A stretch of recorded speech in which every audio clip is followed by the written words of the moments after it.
Welcome back to Sight for Sore Eyes, everyone. Today I'm going to try to do a video. I'm feeling a little better, quite a bit better actually, and I'm going to try to get through it. If I can do this without big coughing spells, I will be lucky, but I'm feeling all right, and I'm sure glad I've got enough energy to get back outside. Because laying in bed was not a good thing for this man.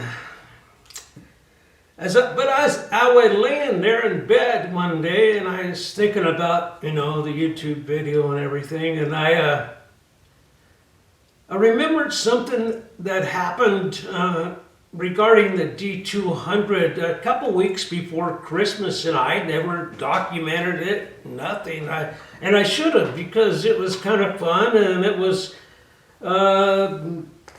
It'd be real interesting to show you what I did. So one night my wife got all dressed up, and she was to attend a tea party type thing for ladies at the church, and she was dressed up real nice, and I told her goodbye and told her to have fun and have a good time, and off she went. Well, it was just a few minutes later when my phone rang, and it was Becky, my wife, and she said, do you think when I get back home that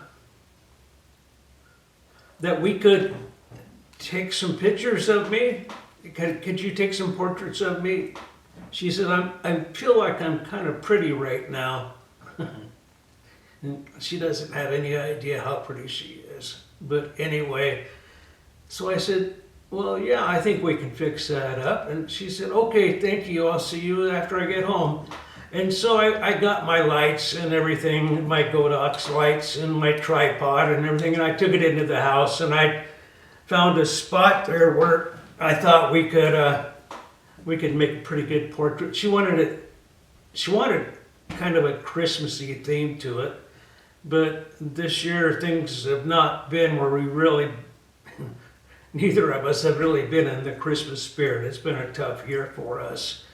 But anyway, there was some decorations up, and so I set it up and came back out to the studio, and I don't know, a couple hours later she pulled in, and we visited for a little bit, and then we decided, yeah, let's go set up here and see what we can do.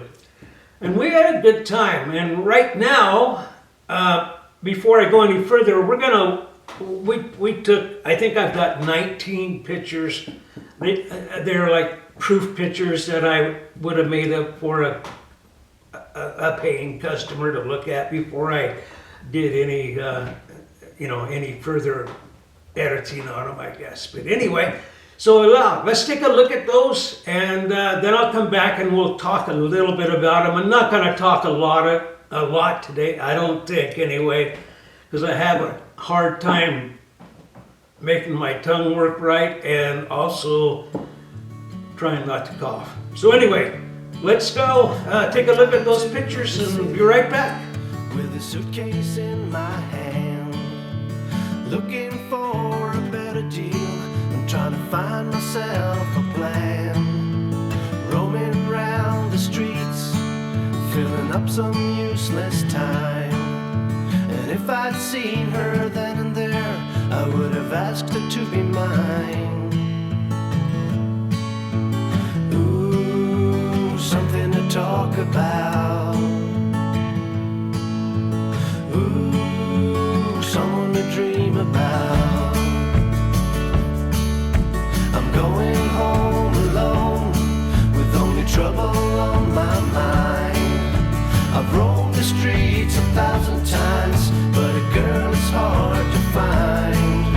I've learned my lesson oh so well. There's only one thing I have found. When nothing else remains to do, you should just stick to your own kind. Ooh, something to talk about.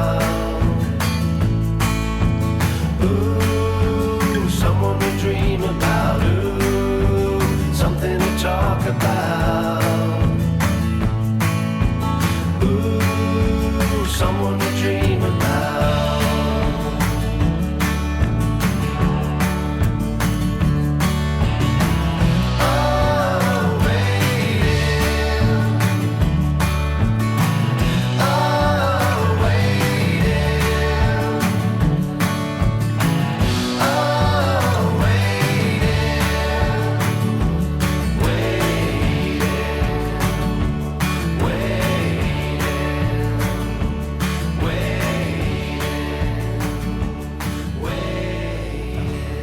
Well, what'd you think? Those were kind of nice pictures. She's a pretty lady. She's classy. And she's my wife, so I gotta say that. No, she is a very nice woman, and I love her. Anyway, we had fun shooting those pictures. We didn't shoot it very long. It went pretty quick. I had pretty much had an idea how I wanted it.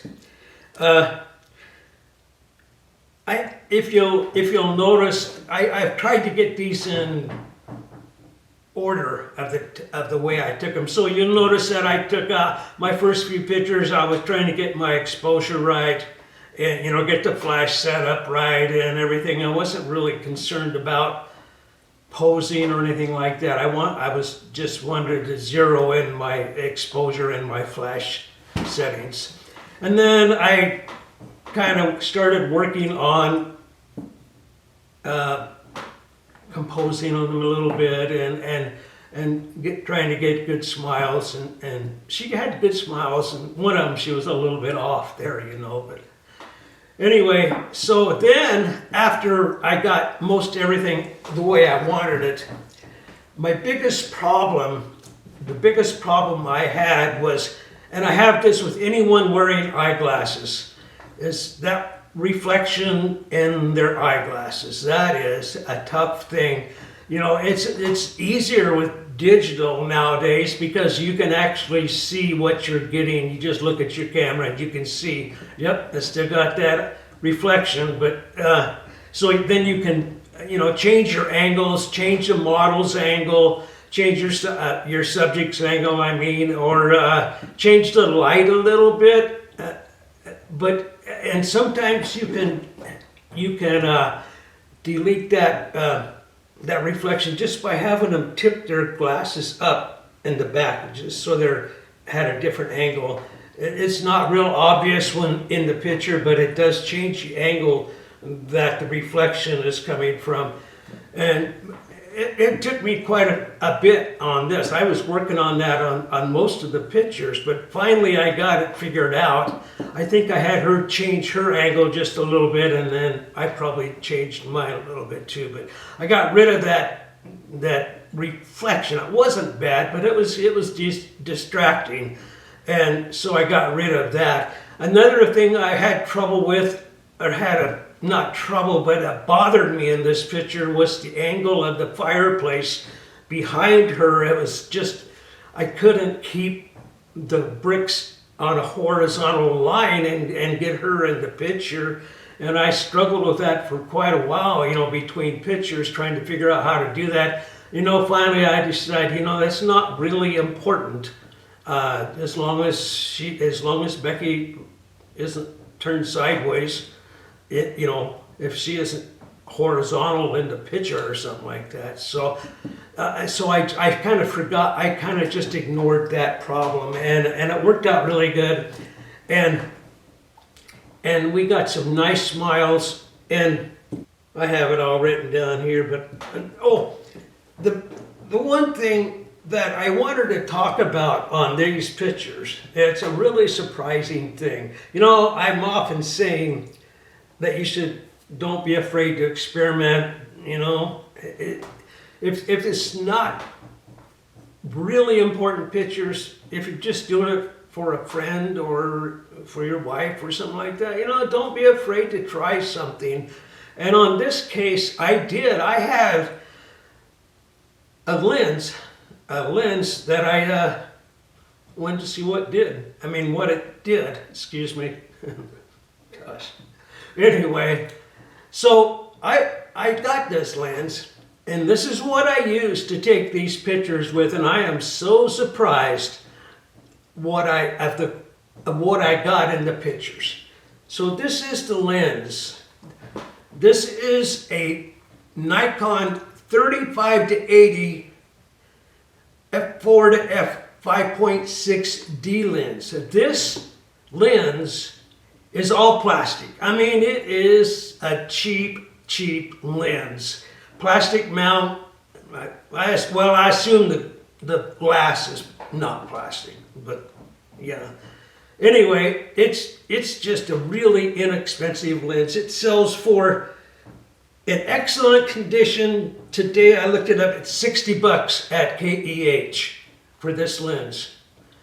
And it's a Nikon mount, of course, and it's autofocus. This came with my Nikon N70 camera when I bought it new. I think it was in 1994, my last film camera I bought. This was the kit lens that the guy sold me with it. I wasn't real happy with it, but I used it, and it's a zoom, a little zoom, you know, not much. I was just wanted to try that, and because it was the right focal length for what I was trying to do, basically. So I put it on there. Wow, I was surprised at the quality of the image here. It's pretty sharp, and I'm really surprised. And so what I'm trying to say is, don't spend $1,000 for a mediocre lens if you're just starting out. Don't do that. Go get a cheap lens. I mean, you can get really good quality pictures as long as you're not going to enlarge them to, you know, wall mount 48 by 60 pictures or something like that. A lens like this will work just fine for $60, and you'll be happy with it. It's a good way to begin learning. Or this is actually a pretty good lens just to carry around in case you drop your $5,000 zoom lens. Then you got this one, you can use it just as well. Anyway, I wanted to point that out. I printed out another picture, one of those pictures that you saw in the slideshow. I selected one. When I was taking these pictures, I had her posed in front of our fireplace, and she was dressed up real nice, and she was pretty close to the fireplace, and and I could look at her, and I can tell she's hot. Well, yeah, she's hot. But anyway, what I meant to say was, she was getting uncomfortable because of the heat from the fireplace on her dress. I was afraid it was going to melt the sequins or whatever they are on her dress. But she stayed right in there and kept a nice smile. But you could tell she was getting uncomfortable, and so I was trying to hurry and get done. And on the last shot I took, I knew I'd nailed it. I mean, I just knew. And so that's the picture I have here. I took that picture and I said, okay, I think we're done. And so this is the picture I'm going to show you here. And so this is a 12 by 18 print on 13 by 19 paper here. And it's really sharp, and I'm a little sick today, and I'm not sure I got the colors exactly the way I want it, but I kind of ran out of energy. Anyway, so yeah, the specs on this, it was taken with the D200, Nikon 35 to 80 f4 to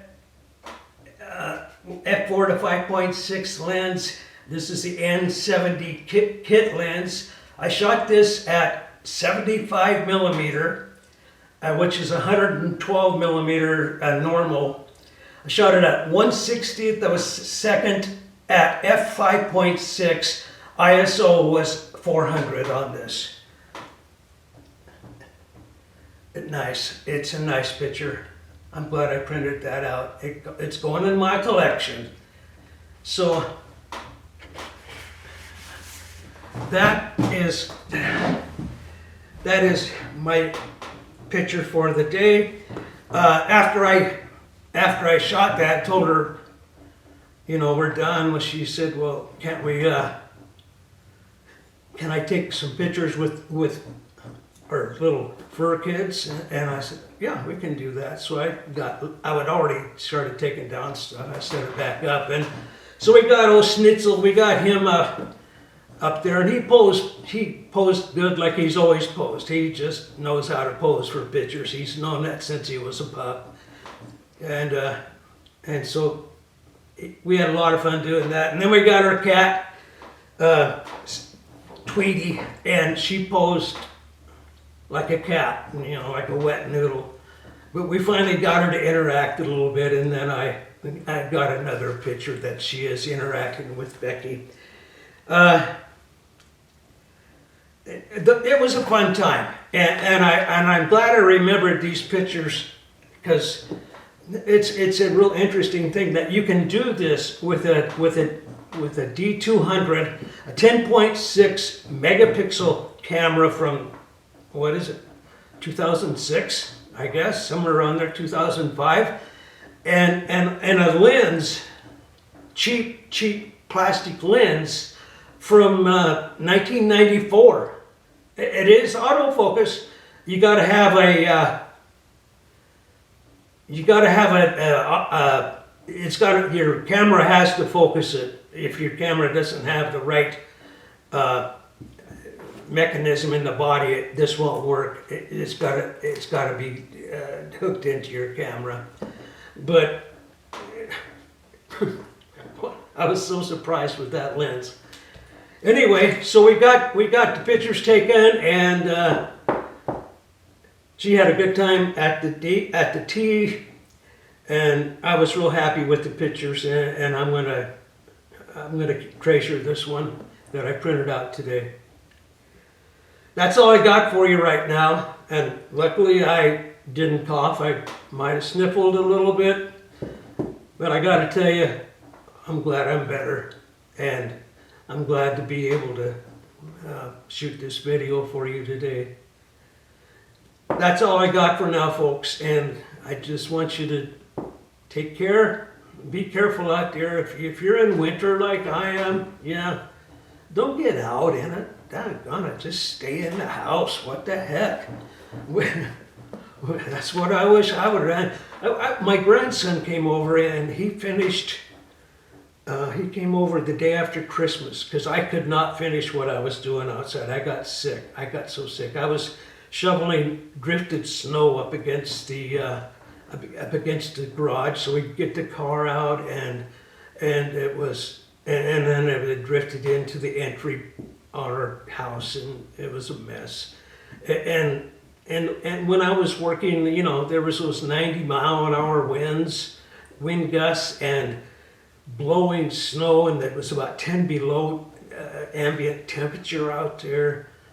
What a mess. And I shouldn't have been out there. Nope, I should not have been out there, but I figured I could still do that kind of stuff, and I can. I just gotta be more careful at it, I guess. Anyway, so I'm not sick well, I'm getting over being sick, and I'm glad, because I don't do well being sick.